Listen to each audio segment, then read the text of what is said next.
Máme prúser, ale o tom až na konci videa. V nedávnom kvíze vám najviac robil problém skratka A2TV a AVA. Poďme teda na vysvetlenie pár skratiek. TVS je rýchlosť skutočného vetra, True Wind Speed.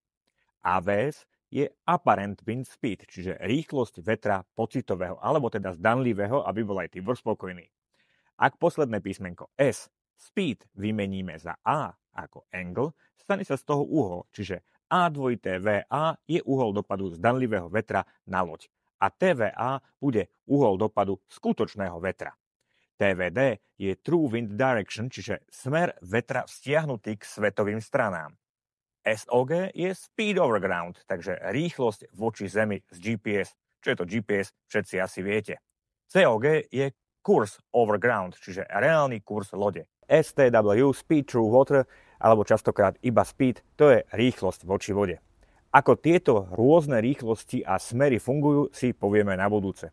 Ozaj, ETA, Estimated Time of Arrival, očakávaný čas príchodu. No a ten prúser? Nedostatočne rýchlo sme označili kurz od 13.9. do 29. ako vypredaný a máme 6 účastníkov.